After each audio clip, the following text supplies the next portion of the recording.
าสมมติเราไปศึกษาเรื่องภาษาเนี่ยชาตินี้ทั้งชาติไม่คุ้นครับ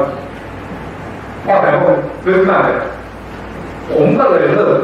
การที่ใช้คำว่า Internet of Things Centralized of Things คืออะไรผมก็เลยเอาจับเด็กวิทยาลัยเกษตรกรรมเชียงใหม่มาทำไม่ได้สอนเขาเลยว่า Internet of Things คืออย่างนั้นอย่างนี้นะครับจับมาทำเลยจับมาทำแล้วปุ๊บเขาจะทำและจะลั่นในกระบวนการที่ผมเล่าเมื่อกี้นะการงานทั้งหมดมันจะมี copy คือเรียนแบบเขา invention ก็คือสร้างสิ่งประดิษฐ์นะครับดร.ไปดูพูดไว้นะถ้าสมมติว่ารายละเอียดทั้งหมดไปดูเก็บของดร.ไปดูได้แล้วก็ innovation มี3อย่างนั่นเองครับ copy ก็คือทำตามแบบเขานะครับ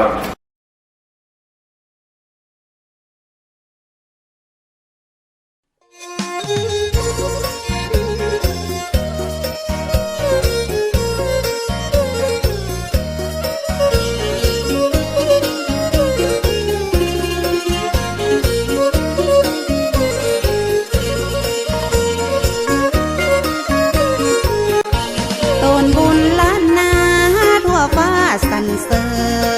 ญเป็นห่มพอเงินพอทองแผ่กว้าง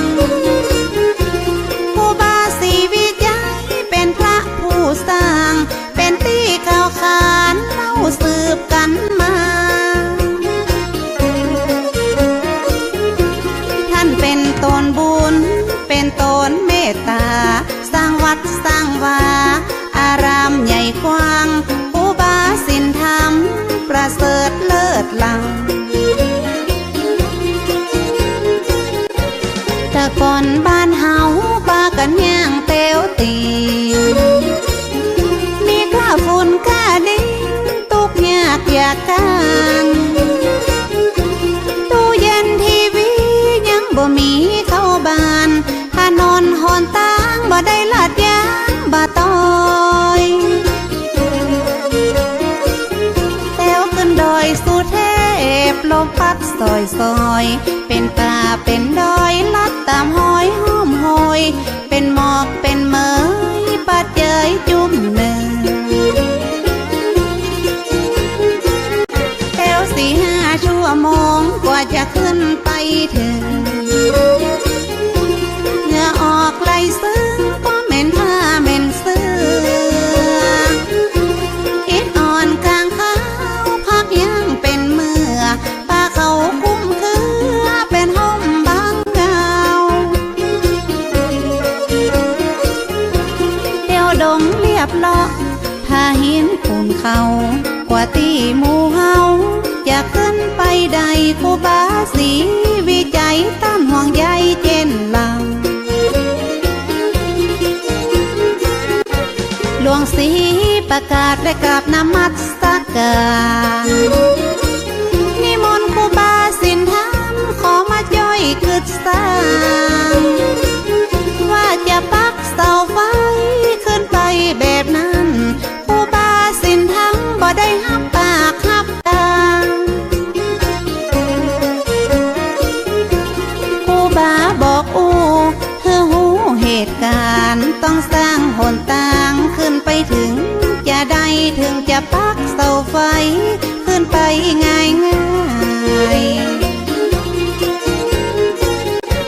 อุบาสีวิจัยว่าจะสร้างถนนอย่าหารถยนต์แต้วขึ้นบนหือได้หลวงศรีประกาศยกมือสาขึ้นไว้ว่าเฮาบ่มีเครื่องไว้เครื่องใจทุนแรงอย่าเอาหยังมาคูดปืดหินดินแข็งบ่มีเงินแสนเฮาตึงแป้งบ่ได้ครูบาเจ้าศรีวิจัยท่านตึงบ่ไหวบ่วันแต่ว่าบุตรว่าดาตึงจะมาจ่อยแปลงห้อมใจห้อมแห้งจ่อยกันคึดกันสร้างแต่บ่มีเงินเป็นแสนเป็นล้านจ่อยกันคึดสร้างมันตึงจะใหญ่